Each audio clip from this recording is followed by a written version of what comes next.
Hello, good morning. Last class we have discussed some introduction to the subject international relation. The title of the paper Introduction to International Relation, so in which we have discussed the overall topics of the subject or syllabus in general. So today we shall discuss the first unit or first chapter of the subject international relation. The first unit, international relation and outline.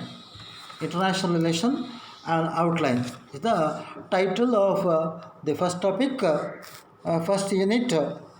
So in which we have to discuss meaning and nature of international relation. Secondly, scope and importance of international relation. And thirdly, approaches to the study of international relation. Approaches, methods of study, classical realism, neo-realism, and neo-liberalism and so on. So today we shall discuss the first aspect of first unit, that is meaning and nature of the international relation. So ಕಳೆದ ಕ್ಲಾಸ್ನಲ್ಲಿ ಪ್ರಶ್ನೆ ನಾವು ಅಂತಾರಾಷ್ಟ್ರೀಯ ಸಂಬಂಧಗಳ ಪರಿಚಯ ಅನ್ನುವಂಥ ನಮ್ಮ ಪೇಪರ್ನ ಒಂದು ಒಟ್ಟಾರೆ ಅಥವಾ ಒಟ್ಟು ಏನು ಬರ್ತದೆ ಸಿಲೆಬಸ್ ಪಠ್ಯಕ್ರಮ ಏನಿದೆ ಅದನ್ನು ನಾವು ಡಿಸ್ಕಸ್ ಮಾಡಿದ್ದೇವೆ ಇಂಟ್ರೊಡಕ್ಷನ್ ಅಥವಾ ಪರಿಚಯದ ತರಗತಿಯಲ್ಲಿ. ಸೊ ಇವತ್ತು ನಾವು ಮೊದಲ ಟಾಪಿಕ್ಸ್ನಲ್ಲಿ ಡಿಸ್ಕಸ್ ಮಾಡುವಂಥದ್ದು ಅದು ಮೊದಲ ಯೂನಿಟ್ ಅಂತ ಹೇಳ್ತೇವೆ. ಮೊದಲ ಘಟಕದಲ್ಲಿ ಇಂಟರ್ನ್ಯಾಷನಲ್ ರಿಲೇಷನ್ ಆ್ಯಂಡ್ ಔಟ್ಲೈನ್, ಅಂತಾರಾಷ್ಟ್ರೀಯ ಸಂಬಂಧಗಳು ಒಂದು ಅವಲೋಕನ ಅನ್ನುವಂಥದ್ದು. ಸೊ ಅಂತಾರಾಷ್ಟ್ರೀಯ ಸಂಬಂಧಗಳ ಅವಲೋಕನ ಅನ್ನುವ ಒಂದು ಮೊದಲ ಅಧ್ಯಾಯದಲ್ಲಿ, ಮೊದಲ ಘಟಕದಲ್ಲಿ ನಾವು ಒಂದು 2-3 ವಿಚಾರವನ್ನು ಓದಲಿಕ್ಕಿದ್ದೇವೆ. ಅದು ಒಂದು meaning and nature of international relation, ಅಂತಾರಾಷ್ಟ್ರೀಯ ಸಂಬಂಧದ ಅರ್ಥ ಮತ್ತು ಸ್ವರೂಪವನ್ನು ಚರ್ಚೆ ಮಾಡಲಿಕ್ಕಿದ್ದೇವೆ. ಎರಡನೇದಾಗಿ scope and importance of international relation, ಅಂತಾರಾಷ್ಟ್ರೀಯ ಸಂಬಂಧದ ವ್ಯಾಪ್ತಿ ಮತ್ತು ಮಹತ್ವವನ್ನು ಚರ್ಚೆ ಮಾಡಲಿಕ್ಕಿದ್ದೇವೆ. ಅದೇ ರೀತಿ approaches to the study of international relation. So ಅದು ಹಾಗೆ ಅಂತಾರಾಷ್ಟ್ರೀಯ ಸಂಬಂಧದ ಅಧ್ಯಯನದ ಒಂದು ಅಧ್ಯಯನ ವಿಧಾನಗಳು ಏನು ಅನ್ನೋದನ್ನು ಓದ್ತೇವೆ. ಸೊ ಮೊದಲ ಚಾಪ್ಟರ್ನ ಫಸ್ಟ್ ಇಶ್ಯೂ ಅಥವಾ ಮೊದಲ ವಿಚಾರ ಯಾವುದು ಕೇಳಿದ್ರೆ meaning and nature of international relation. So ಅಂತಾರಾಷ್ಟ್ರೀಯ ಸಂಬಂಧದ ಅರ್ಥ ಮತ್ತು ಸ್ವರೂಪ ಏನು ಅನ್ನೋದನ್ನು ನಾವಿಲ್ಲಿ ಗಮನಿಸಬೇಕಾಗ್ತದೆ. ಸೊ ಈ ಕುರಿತು ಒಬ್ಬ well known political thinker professor Hartman ಒಂದು ವಿಮರ್ಶೆಯನ್ನು ಮಾಡ್ತಾರೆ. ಅವರ ವ್ಯಾಖ್ಯಾನದೊಂದಿಗೆ ನಾವು ನಮ್ಮ ಮೊದಲ ಟಾಪಿಕನ್ನು, ಮೊದಲ ಚಾಪ್ಟರನ್ನು, ಮೊದಲ ಇಶ್ಯೂವನ್ನು ಪ್ರಾರಂಭಿಸುವ. International relation covers all intercourse among States and all movements of the people, goods and ideas across the national frontier.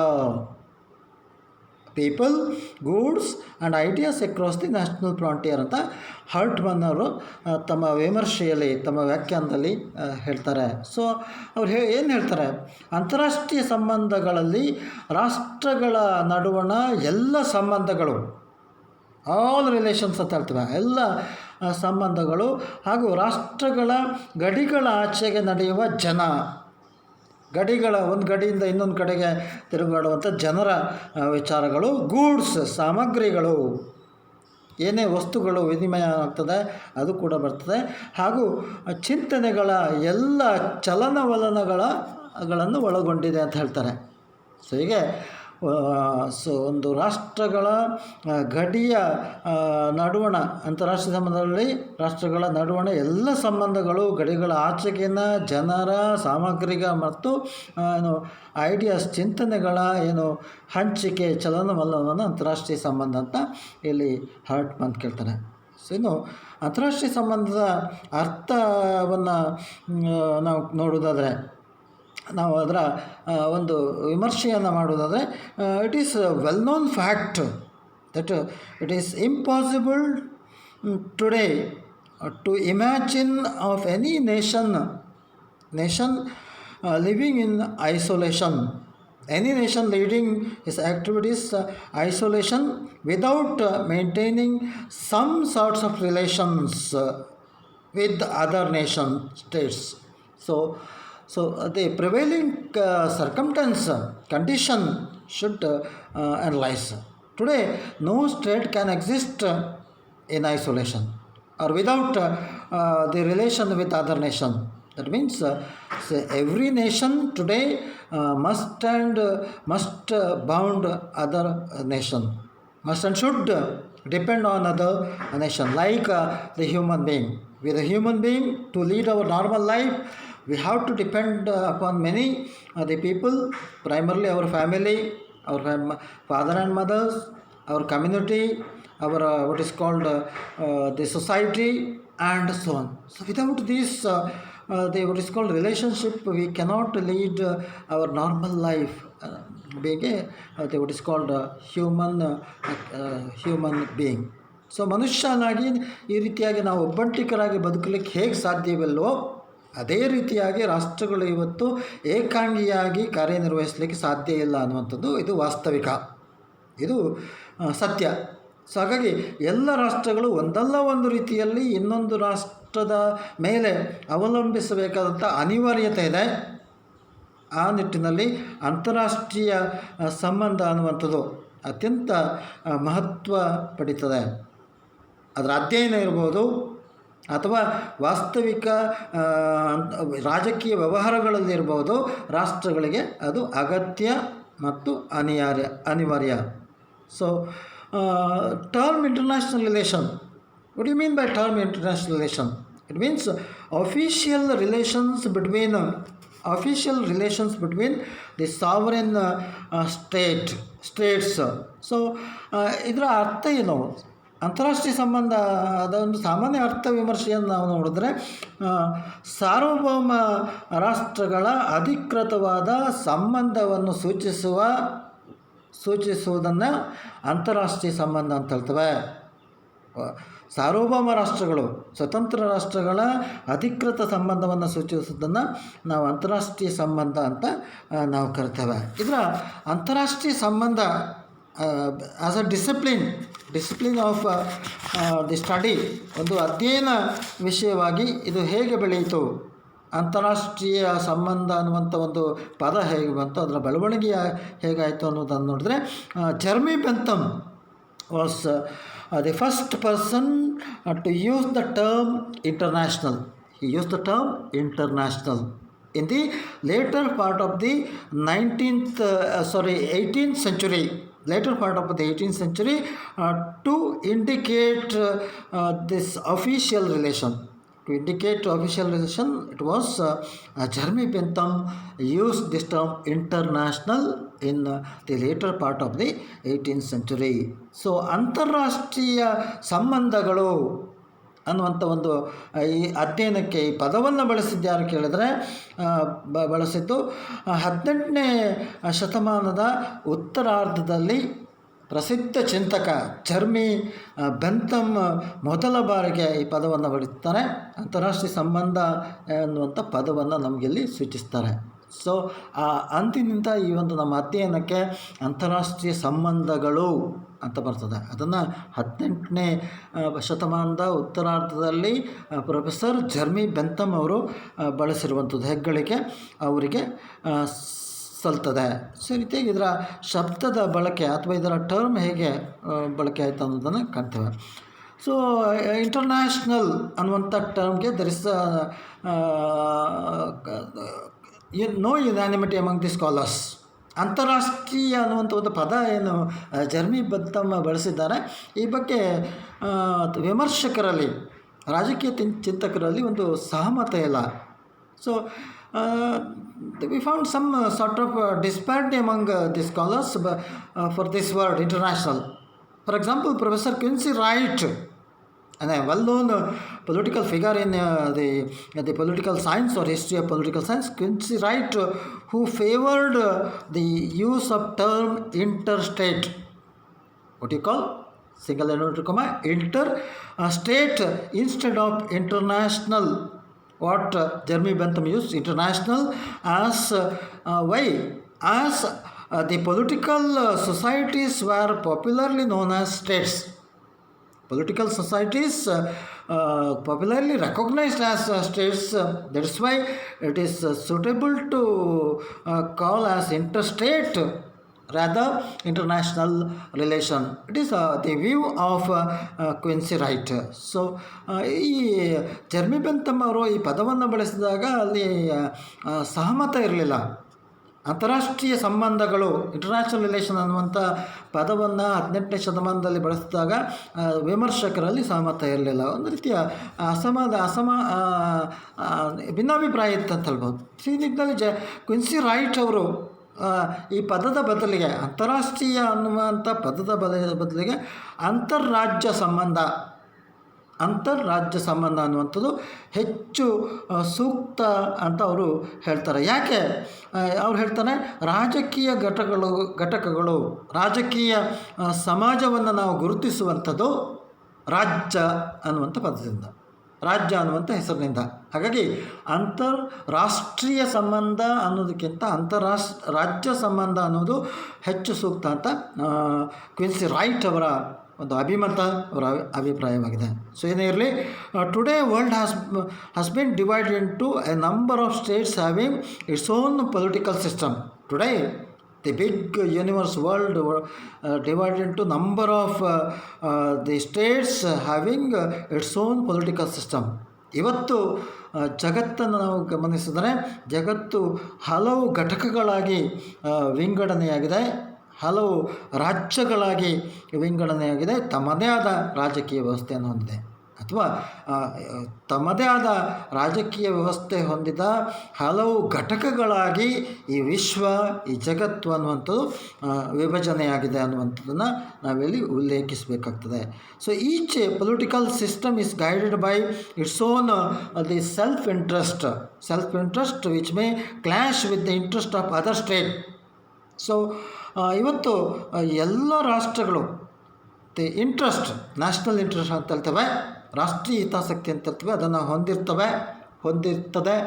So ಈ ರಾಷ್ಟ್ರೀಯ ಹಿತಾಸಕ್ತಿ ಅದು ಓರಿಯೆಂಟೇಷನ್ ಅಥವಾ primary the goal of every nation ಅಂತ ಹೇಳ್ತೇವೆ. So which may clash with the interest of another state, so ಇವತ್ತು ಪ್ರತಿಯೊಂದು ರಾಜಕೀಯ ವ್ಯವಸ್ಥೆ ಸ್ವಂತ ಹಿತಾಸಕ್ತಿಯನ್ನು ಹೊಂದಿದೆ, ಸ್ವಂತ ಹಿತಾಸಕ್ತಿಯಿಂದ ನಿರ್ದೇಶಿಸಲ್ಪಟ್ಟಿದೆ. ಅಥವಾ ಪ್ರತಿಯೊಂದು ರಾಷ್ಟ್ರಕ್ಕೂ ತನ್ನ ಸ್ವಹಿತಾಸಕ್ತಿ, ತನ್ನ ರಾಷ್ಟ್ರೀಯ ಹಿತಾಸಕ್ತಿ ಪ್ರಾಮುಖ್ಯತೆ ಆಗಿರ್ತದೆ ಅನ್ನುವಂಥದ್ದು. ಸೊ ಈ ರಾಷ್ಟ್ರೀಯ ಹಿತಾಸಕ್ತಿ ಅನ್ನುವಂಥದ್ದು ಒಂದು ರಾಜಕೀಯ ವ್ಯವಸ್ಥೆಯ ಹಿತಾಸಕ್ತಿ ಇನ್ನೊಂದು ರಾಜಕೀಯ ಹಿತಾಸಕ್ತಿಗೆ ಘರ್ಷಣೆ ಆಗಬಹುದು ಅಥವಾ ಅದಕ್ಕೆ ಒಂದು ರೀತಿಯ ಕಲಹ ಆಗುವಂಥ ಸಾಧ್ಯತೆ ಇದೆ. ಯಾಕಂದರೆ ನಮ್ಮ ದೇಶದ ಹಿತಾಸಕ್ತಿ, ನಮ್ಮ ರಾಷ್ಟ್ರದ ಆಸಕ್ತಿ ಅನ್ನುವಂಥದ್ದು ಚೀನಾದ ಆಸಕ್ತಿ ಆಗಿರಲಿಕ್ಕಿಲ್ಲ ಅಥವಾ ಪಾಕಿಸ್ತಾನದ ಆಸಕ್ತಿ ಆಗಿರಲಿಕ್ಕಿಲ್ಲ. ಆಗ ನಮ್ಮಲ್ಲಿ ಹಿತಾಸಕ್ತಿಗಳ ಭಿನ್ನಾಭಿಪ್ರಾಯ ಇರ್ತದೆ. ಅಥವಾ ಪ್ರತಿಯೊಂದು ರಾಷ್ಟ್ರದಲ್ಲಿ ಡೆಮೋಕ್ರಸಿ ಇದೆ, ಕಮ್ಯುನಿಸ್ಟ್ ರಾಷ್ಟ್ರಗಳಿದ್ದಾವೆ. ಡೆಮೋಕ್ರಸಿಯ ತತ್ವ ನೀತಿ ಏನಿದೆ ಅದು ಕಮ್ಯುನಿಸ್ಟ್ ತತ್ವ ನೀತಿಗೆ ವ್ಯತಿರಿಕ್ತವಾಗಿರ್ತದೆ ಕೆಲವೊಂದು ವಿಚಾರದಲ್ಲಿ. ಹಾಗಾಗಿ ರಾಷ್ಟ್ರೀಯ ಹಿತಾಸಕ್ತಿ ಭಿನ್ನವಾಗಿರ್ತದೆ. ಹಾಗಾಗಿ ಇದು ಇನ್ನೊಂದು ರಾಷ್ಟ್ರದ ಹಿತಾಸಕ್ತಿಯೊಂದಿಗೆ ಸಂಘರ್ಷಕ್ಕೆ ಕಾರಣವಾಗಬಹುದು ಅನ್ನುವಂಥದ್ದು. ಸೊ ಈ ರೀತಿಯ ವಿಚಾರ. So each political system is guided by its own interest. ಹಾಗಾಗಿ ಪ್ರತಿಯೊಂದು ರಾಷ್ಟ್ರ ತನ್ನದೇ ಆದ ಹಿತಾಸಕ್ತಿಯನ್ನು ಹೊಂದಿರ್ತದೆ, ಅದು ಇನ್ನೊಂದು ರಾಷ್ಟ್ರದ ಹಿತಾಸಕ್ತಿಯೊಂದಿಗೆ ಸಂಘರ್ಷ ಉಂಟು ಮಾಡ್ಬೋದು. This may have A deep impact on inter globe ಅಂತ ಶಬ್ದವನ್ನು ಬರೀತಾರೆ. ಸೊ ಇದೇನು ಇದರ ಅರ್ಥ? ಸೊ ಇದು ಇಡೀ ಜಗತ್ತಿನ ಮೇಲೆ ಗ್ಲೋಬಲ್ ಅನ್ನುವಂಥದ್ದು ಗ್ಲೋಬಲ್ ಸಿಸ್ಟಮ್, ಜಾಗತಿಕ ವ್ಯವಸ್ಥೆಯ ಮೇಲೆ ಇದು ಪ್ರಭಾವ ಬೀರುವಂಥ ಸಾಧ್ಯತೆ ಇದೆ. Therefore it become necessary to maintain friendly relation. So therefore the world realized there is a need of maintenance of friendly relation with the other state along with the selfish interest. Selfish interest, ತನ್ನ ಒಂದು ರಾಷ್ಟ್ರದ ಸ್ವಹಿತಾಸಕ್ತಿಯೊಂದಿಗೆ ಇವತ್ತು ಒಂದು ರಾಷ್ಟ್ರ ಇನ್ನೊಂದು ರಾಷ್ಟ್ರದೊಂದಿಗೆ ಒಂದು ಸಂಬಂಧವನ್ನು ಇಟ್ಕೊಳ್ಳುವಂಥ ಅಗತ್ಯತೆ ಇದೆ ಅಥವಾ ಅನಿವಾರ್ಯತೆ ಇದೆ ಅಥವಾ ಉತ್ತಮ ಬಾಂಧವ್ಯವನ್ನು ಇಟ್ಕೊಳ್ಳುವಂಥ ಅಗತ್ಯತೆ ಇದೆ. ರಾಷ್ಟ್ರೀಯ ಹಿತಾಸಕ್ತಿ ಇರಲಿ, ಅದರೊಂದಿಗೆ ಉತ್ತಮ ಸಂಬಂಧ, ಅದು ಆರ್ಥಿಕವಾಗಿ, ರಾಜಕೀಯವಾಗಿ, ಬೇರೆ ಬೇರೆ ವಿಚಾರದಲ್ಲಿ ಮಾನವೀಯ ಸಂಬಂಧವನ್ನು ಇಟ್ಕೊಳ್ಳುವಂಥದ್ದು ಅಗತ್ಯವಾಗಿದೆ. Thus the study of international relation has gained prominence in the contemporary period. This international relation in our study as well as in reality gained very much prominent, very much necessary in contemporary era. So ಪ್ರಚಲಿತ ಜಾಗತಿಕ ವ್ಯವಸ್ಥೆಯಲ್ಲಿ ಅಥವಾ ಇವತ್ತಿನ ಜಾಗತಿಕ ವ್ಯವಸ್ಥೆಯನ್ನು ನಾವು ಗುರುತಿಸುವುದಾದರೆ, ಇವತ್ತು ಅಂತಾರಾಷ್ಟ್ರೀಯ ಸಂಬಂಧ ಅನ್ನುವಂಥದ್ದು ಸಮಕಾಲೀನ ಜಗತ್ತಿಗೆ ಒಂದು ಅಧ್ಯಯನ ವಿಷಯವಾಗಿ ಮಹತ್ವವನ್ನು ಪಡೀತದೆ. ಇನ್ನು ವಾಸ್ತವಿಕವಾಗಿ ಅಥವಾ ನಮ್ಮ ದೈನಂದಿನ ಅಥವಾ ನಿತ್ಯದ ಚಟುವಟಿಕೆಗಳಲ್ಲಿ, ರಾಷ್ಟ್ರಗಳ ಕಾರ್ಯವೈಖರಿಯಲ್ಲಿ ಇದು ಅಗತ್ಯವಾಗಿದೆ. ಸೊ ಈ ರೀತಿಯಾದ ಒಂದು ಅಗತ್ಯತೆಯನ್ನು ನಾವು ಕಾಣ್ತೇವೆ ಅಂತಾರಾಷ್ಟ್ರೀಯ ಸಂಬಂಧದಲ್ಲಿ. ಸೊ ಅಂತಾರಾಷ್ಟ್ರೀಯ ಸಂಬಂಧ ಇವತ್ತು ಪ್ರಚಲಿತ ಕಾಲದಲ್ಲಿ ಅಥವಾ ಇವತ್ತಿನ ಜಾಗತಿಕ ವ್ಯವಸ್ಥೆಯಲ್ಲಿ ಅಂತಾರಾಷ್ಟ್ರೀಯ ಸಂಬಂಧ ಇಲ್ಲದೆ ಒಂದು ರಾಷ್ಟ್ರ ಕಾರ್ಯನಿರ್ವಹಿಸಲಿಕ್ಕೆ ಸಾಧ್ಯ ಇಲ್ಲ ಅನ್ನುವಂಥದ್ದು. ಸೊ ಹಾಗಾಗಿ ಅಂತಾರಾಷ್ಟ್ರೀಯ ಸಂಬಂಧ being a subject of our study as well as in reality is the most important. ಅಂತಾರಾಷ್ಟ್ರೀಯ ಸಂಬಂಧ ಅತ್ಯಂತ ಅಗತ್ಯ, ಒಂದು ಅಧ್ಯಯನದ ವಿಚಾರದಲ್ಲಿ, ಮತ್ತೊಂದು ವಾಸ್ತವಿಕವಾಗಿ ರಾಷ್ಟ್ರಗಳ ಚಟುವಟಿಕೆಗಳಲ್ಲಿ ಅಗತ್ಯ ಅನ್ನೋದನ್ನು ನಾವು ಕಾಣ್ತೇವೆ. So this general discussion. So come to the main debate of our topic subject, the definitions and meaning of international relation. To realize a particular meaning of a discipline or a particular meaning of a subject, we have to analyze definitions. Definitions means the analysis given by different scholars, different philosophers in a different time period. So ಒಂದು ಅಧ್ಯಯನವನ್ನು ನಾವು ಸರಿಯಾಗಿ ಅರ್ಥ ಮಾಡ್ಕೊಳ್ಬೇಕಾದ್ರೆ ಅಥವಾ ಅದರ ಅರ್ಥವನ್ನು ತಿಳ್ಕೊಳ್ಬೇಕಾದ್ರೆ ನಾವು ಅದರ ವ್ಯಾಖ್ಯಾನವನ್ನು ನೋಡಬೇಕಾಗ್ತದೆ ಅಥವಾ ಅದರ ಅರ್ಥ ವಿವರಣೆಯನ್ನು ನೋಡಬೇಕಾಗ್ತದೆ. ಸೊ ಇಲ್ಲಿ ಅರ್ಥ ವಿವರಣೆ ಅಥವಾ ವ್ಯಾಖ್ಯಾನ ಅಂತ ಹೇಳಿದರೆ ಒಂದು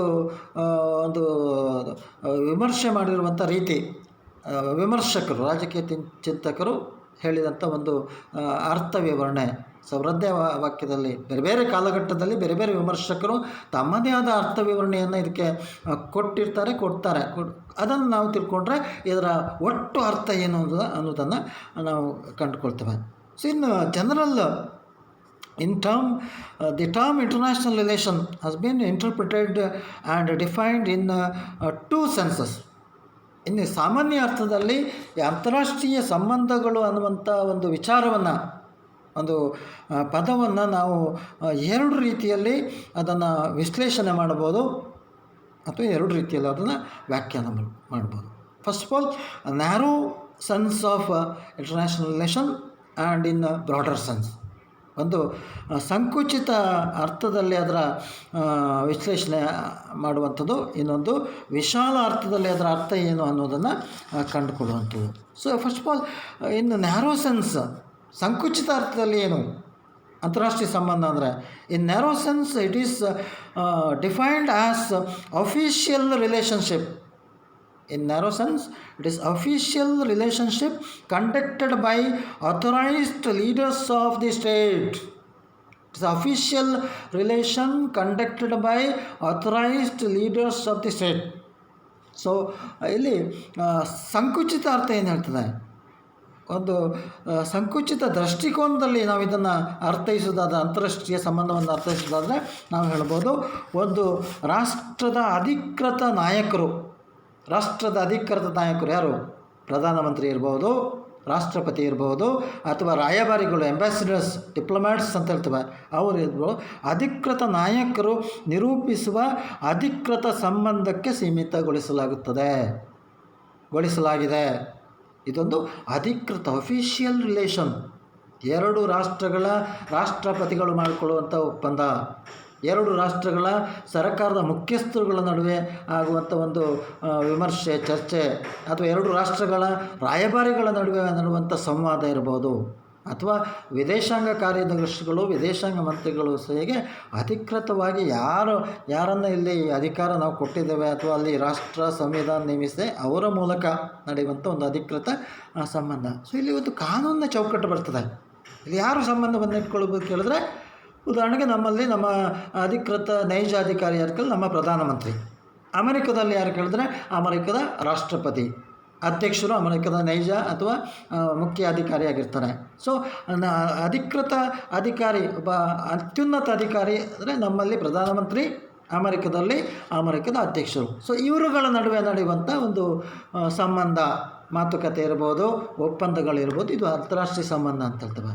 ಸೊ ಅದೇ ರೀತಿ ವಿದೇಶಾಂಗ ಎರಡು ದೇಶಗಳ ಮಂತ್ರಿಗಳ ನಡುವೆ, ಎರಡು ರಾಷ್ಟ್ರಗಳ ರಾಯಭಾರಿಗಳ ನಡುವೆ ನಡೆಯುವಂಥ ಸಂಬಂಧವನ್ನು ಅಧಿಕೃತವಾಗಿ ಯಾರೆಲ್ಲ ಅಧಿಕಾರಿಗಳಿರ್ತಾರೆ ಅವರ ನಡುವೆ ನಡೆಯುವಂಥ ಒಂದು ಸಂಬಂಧವನ್ನು, ಒಂದು ಚರ್ಚೆಯನ್ನು ಅಂತಾರಾಷ್ಟ್ರೀಯ ಸಂಬಂಧ ಅಂತ ಸಂಕುಚಿತ ಅರ್ಥದಲ್ಲಿ ನಾವು ವಿಮರ್ಶೆ ಮಾಡಲಾಗ್ತದೆ. ಇನ್ನು ದಿ ಬ್ರಾಡರ್ ಸೆನ್ಸ್, ಇನ್ನು ವಿಶಾಲ ಅರ್ಥದಲ್ಲಿ ಇದರ ಅರ್ಥ ಏನು? ವಿಶಾಲ ಅರ್ಥದಲ್ಲಿ ಅಂತಾರಾಷ್ಟ್ರೀಯ ಸಂಬಂಧ ಅಂದರೆ ಏನು? ಸೊ ವಿಶಾಲ ಅರ್ಥದಲ್ಲಿ it is defined as international relations includes all intercourse, ಎಲ್ಲ ರೀತಿಯ ವ್ಯವಹಾರಗಳು, all intercourse among states and all the movements of the people, goods and ideas across the national frontiers. ಎಲ್ಲ ರೀತಿಯ ಸಂಬಂಧಗಳು, ಜನರ ಚಲನವಲನ, ವಸ್ತುಗಳ ವಿನಿಮಯಗಳು, ಸಿದ್ಧಾಂತಗಳ, ಚಿಂತನೆಗಳ ವಿನಿಮಯಗಳು, ನ್ಯಾಷನಲ್ ಫ್ರಾಂಟಿಯರ್ಸ್, ಗಡಿಯ ಆಚೆಗೆ ನಡೆಯುವಂಥ ಒಂದು ವ್ಯವಹಾರ. So however as A field of study it focus is on the process by which the states adjust their national interest to those of other states. So ಅಂತಾರಾಷ್ಟ್ರೀಯ ಗಡಿ ಆಚೆಗೆ ನಾವು ನಡೆಯುವಂಥ ನಮ್ಮ ರಾಷ್ಟ್ರದ ನೀತಿಗೆ ಹೊಂದಿಕೊಳ್ಳುವಂಥ ಎಲ್ಲ ಜನರ ಅದರ ಅಧಿಕಾರಿಗಳ ಆಚೆ ಈಚೆ ಹೋಗುವಂಥದ್ದು, ಉದ್ಯೋಗಕ್ಕೆ, ಬೇರೆ ಬೇರೆ ಕಾರಣಗಳಿಗೆ ವಸ್ತುಗಳ ವಿನಿಮಯ ಮಾಡಿಕೊಳ್ಳುವಂಥದ್ದು, ನಮ್ಮ ಚಿಂತನೆ, ಸಿದ್ಧಾಂತಗಳು ಇವೆಲ್ಲವೂ ಬರ್ತದೆ ಅನ್ನುವಂಥದ್ದು ವಿಶಾಲ ಅರ್ಥ ದೃಷ್ಟಿಕೋನ ಅಥವಾ ವಿಶಾಲ ಅರ್ಥದಲ್ಲಿ ಅದನ್ನು ಅರ್ಥೈಸಬಹುದು ಅಂತ ಹೇಳಲಾಗಿದೆ. ರಾಷ್ಟ್ರಗಳ ನಡುವಿನ ಎಲ್ಲ ಸಂಬಂಧಗಳು, ರಾಷ್ಟ್ರಗಳ ನಡುವೆ ನಾವು ಅಧಿಕೃತ ಎರಡು ಪ್ರಧಾನಮಂತ್ರಿ, ರಾಷ್ಟ್ರಪತಿ ಮಾತಾಡೋದು ಸಾಕಾಗೋದಿಲ್ಲ. ಎಲ್ಲ ಸಂಬಂಧಗಳ ಮತ್ತು ರಾಷ್ಟ್ರಗಳ ಗಡಿ ಆಚೆಗೆ ನಡೆಯುವ ಜನ, ಸಾಮಗ್ರಿ ಹಾಗೂ ಚಿಂತನೆಗಳ ಎಲ್ಲ ಚಲನೆ, ವಿನಿಮಯಗಳು ಒಳಗೊಂಡಿದೆ. ಎಲ್ಲ ಜನರ ಚಲನವಲನ, ಎಲ್ಲ ವಸ್ತುಗಳ ವಿನಿಮಯ ಅಥವಾ ಎಲ್ಲ ಚಿಂತನೆಗಳ ವಿನಿಮಯ ಕೂಡ ಇದರಲ್ಲಿ ಒಳಗೊಂಡಿರುತ್ತದೆ. ಆದರೆ ಒಂದು ಅಧ್ಯಯನ ವಿಷಯವಾಗಿ ಅದು ರಾಷ್ಟ್ರಗಳು ತಮ್ಮ ಹಿತಾಸಕ್ತಿಗಳು ಮತ್ತು ಇತರ ರಾಷ್ಟ್ರಗಳ ಹಿತಾಸಕ್ತಿಗಳ ನಡುವೆ ಮಾಡಿಕೊಳ್ಳುವ ಹೊಂದಾಣಿಕೆಯ ಪ್ರಕ್ರಿಯೆ.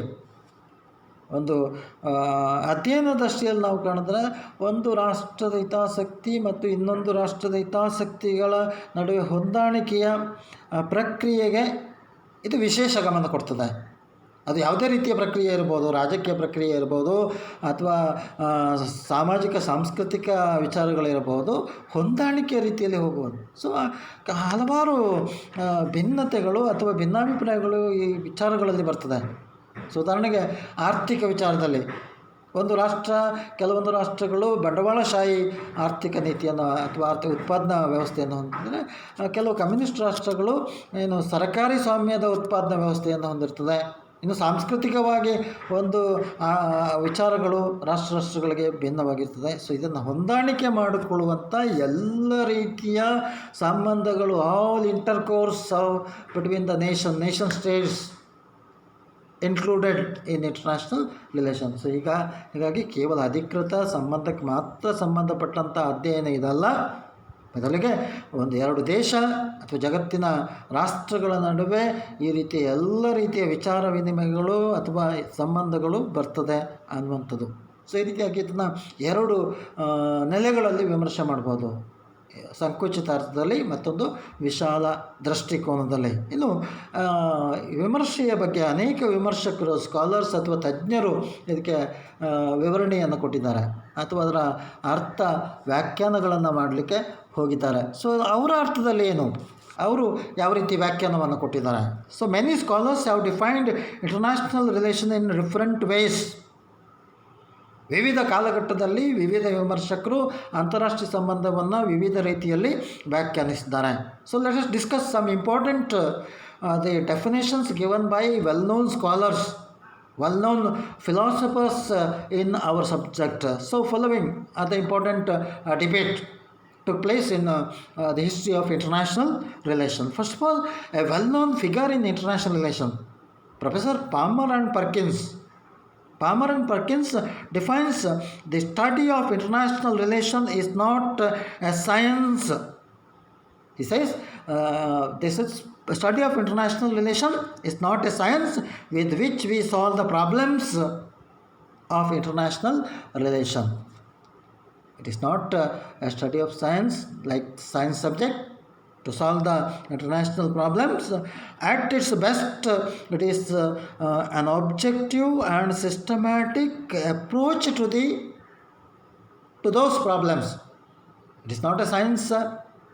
It is only approach to solve such problems in international system. It's a method, or it's a this discipline shows the way in which we can solve the problems between communities, between nations, or between states of various types. So ಈ ರೀತಿಯಾಗಿ Palmer and ಪರ್ಕಿನ್ಸ್ ಅವರು ತಮ್ಮ ವಿಮರ್ಶೆಯಲ್ಲಿ ಇರ್ತಾರೆ. ನಮ್ಮ ಅಂತಾರಾಷ್ಟ್ರೀಯ ರಾಜಕೀಯ ಇತಿಹಾಸದ ಒಂದು ದೊಡ್ಡ ಹೆಸರು ಪಾಮರ್ ಮತ್ತು ಪರ್ಕಿನ್ಸ್. ಸೊ ಅಂತಾರಾಷ್ಟ್ರೀಯ ಸಂಬಂಧಗಳು ಅಂತಾರಾಷ್ಟ್ರೀಯ ಜೀವನದ ಸಮಸ್ಯೆಗಳನ್ನು ಪರಿಹರಿಸಲು, ಅಂತಾರಾಷ್ಟ್ರೀಯ ಸಂಬಂಧಗಳು ಅನ್ನುವಂಥ ಅಧ್ಯಯನ ಅಂತಾರಾಷ್ಟ್ರೀಯ ಜೀವನದ ಸಮಸ್ಯೆಗಳನ್ನು ಪರಿಹರಿಸಲು ನಾವು ಬಳಸಬಹುದಾದ ಒಂದು ವಿಜ್ಞಾನ ಅಲ್ಲ. ಅಂತಾರಾಷ್ಟ್ರೀಯ ಸಂಬಂಧ ಅಂತ ಹೇಳಿದರೆ ಅಂತಾರಾಷ್ಟ್ರೀಯ ವ್ಯವಸ್ಥೆಯಲ್ಲಿ ಹಲವಾರು ಸಮಸ್ಯೆಗಳು ಬರ್ತದೆ, ಅದನ್ನು ಸಾಲ್ವ್ ಮಾಡಲಿಕ್ಕೆ ವಿಜ್ಞಾನ ಅಲ್ಲ. ಅದೊಂದು ಅಂದರೆ ಅದರ ಏನು ಅರ್ಥ ಹೇಳ್ತಾರೆ ಅಂದರೆ ಒಂದು ಪ್ರಾಯೋಗಿಕವಾಗಿ ಅದಕ್ಕೊಂದು ಸೊಲ್ಯೂಷನ್ಸ್ ಅಥವಾ ಪರಿಹಾರ ಕಂಡುಕೊಳ್ಳುವಂಥ ಒಂದು ಅಧ್ಯಯನ ಅಲ್ಲ. ಬದಲಿಗೇನು ಅಂತ ಹೇಳ್ತಾರೆ, ಮುಂದುವರೆದು ಹೇಳ್ತಾರೆ, ಹೆಚ್ಚೆಂದರೆ ಅದು ಆ ಸಮಸ್ಯೆಗಳ ಪರಿಹಾರದ ಬಗೆಗಿನ ಒಂದು ಗುರಿ ಮತ್ತು ಕ್ರಮಬದ್ಧ ದೃಷ್ಟಿಕೋನವಷ್ಟೇ ಆಗಿದೆ. ಅಂತಾರಾಷ್ಟ್ರೀಯ ಸಂಬಂಧದಲ್ಲಿ ಬರುವಂಥ, ಅಂತಾರಾಷ್ಟ್ರೀಯ ವ್ಯವಹಾರದಲ್ಲಿ ಬರುವಂಥ ಸಮಸ್ಯೆಗಳಿಗೆ ಪರಿಹಾರವನ್ನು ಒದಗಿಸುವಂಥ, ಪರಿಹಾರವನ್ನು ಕಂಡುಕೊಳ್ಳುವಂಥ ಒಂದು ಗುರಿ ಅಥವಾ ಕ್ರಮಬದ್ಧವಾದ ದೃಷ್ಟಿಕೋನ ಬಿಟ್ಟರೆ ವಿಜ್ಞಾನದ ಹಾಗೆ ಅದಕ್ಕೊಂದು ಸೊಲ್ಯೂಷನ್ ಕಂಡಿರುವಂಥದ್ದು. ಸೊ ವಿಜ್ಞಾನದಲ್ಲಿ ನಾವು ಓದ್ತೇವೆ, ಫಿಸಿಕ್ಸ್ನಲ್ಲಿ ಒಂದು ಈಕ್ವೇಷನ್ ಕೊಟ್ಟಿರ್ತಾರೆ, ಅದಕ್ಕೆ ಯಾವುದೋ ಒಂದು ಪ್ರಯೋಗ ಮಾಡಿ ಅದನ್ನು ಸೊಲ್ಯೂಷನ್ ಕಂಡಿರ್ತೇವೆ. ಅಥವಾ ಮ್ಯಾಥ್ಸ್ನಲ್ಲಿ ಒಂದು ಈಕ್ವೇಷನ್ ಕೊಟ್ಟಿರ್ತಾನೆ, ಅದಕ್ಕೊಂದು ಸೊಲ್ಯೂಷನ್, ಫೈನಲ್ ಸೊಲ್ಯೂಷನ್ ಕೊಡ್ತೇವೆ. ಅದೇ ರೀತಿ ಬೇರೆ ಬೇರೆ ವೈಜ್ಞಾನಿಕ ಅಧ್ಯಯನದಲ್ಲಿ ಸಹ ಹೋಲಿಕೆಯನ್ನು ಮಾಡಿ ಪಾಮರ್ ಆ್ಯಂಡ್ ಪರ್ಕಿನ್ಸ್ ಹೇಳ್ತಾರೆ, ಇದೊಂದು ಈ ರೀತಿಯ ಸಮಸ್ಯೆಗಳನ್ನು ಪರಿಹರಿಸಲಿಕ್ಕೆ ಒಂದು ಮಾರ್ಗಸೂಚಿ ಅಷ್ಟೇ, ವಿಧಾನ ಅಷ್ಟೇ ಅಂತ ಹೇಳ್ತಾರೆ. ಅದನ್ನು ಅಂತಾರಾಷ್ಟ್ರೀಯ ಸಂಬಂಧ ಅಂತ ಹೇಳ್ತಾರೆ. ಸೊ ಇನ್ನೂ ಅನೇಕ ವಿಮರ್ಶಕರು ಪಾಮರ್ ಆ್ಯಂಡ್ ಪರ್ಕಿನ್ಸ್ ವಿಮರ್ಶೆಯನ್ನು ನೋಡಿದ್ದೇವೆ. For the second we can also Stanley Hofmann ಅನ್ನುವಂಥ ವಿಮರ್ಶಕ. He defines international relation. The discipline of international relation is concerned with the factors and activities. Discipline international relation concerned with the factors and activities which affect the external policy, which affect the external policies and powers of the basic units into which the world is divided. It's what is called factors and activities affect internal policies or foreign policies and the powers of the basic units here, the states or nations into which world is divided. As some other views, world is divided into different units or different states like that. So this is how Stanley Hoffman defines. Stanley Hoffman ಅನ್ನುವಂಥ ಇನ್ನೊಬ್ಬ ನಮ್ಮ ಚಿಂತಕ ಅಥವಾ ನಮ್ಮ ಅಂತಾರಾಷ್ಟ್ರೀಯ ವಿಮರ್ಶೆ ಮಾಡ್ತಾರೆ. ಅಂತಾರಾಷ್ಟ್ರೀಯ ಸಂಬಂಧವು ಬಾಹ್ಯ ನೀತಿಯ ಮೇಲೆ ಪ್ರಭಾವ ಬೀರುವ ಅಂಶಗಳು. ಬಾಹ್ಯ ನೀತಿ ಏನು ಹೇಳ್ತವೆ? ಫಾರಿನ್ ಪಾಲಿಸಿ ಅಂತ ಹೇಳ್ತವೆ. ವಿದೇಶಾಂಗ ನೀತಿಯ ಮೇಲೆ ಪ್ರಭಾವ ಬೀರುವ ಅಂಶಗಳು ಮತ್ತು ಚಟುವಟಿಕೆಗಳು ಹಾಗೂ ಜಗತ್ತನ್ನು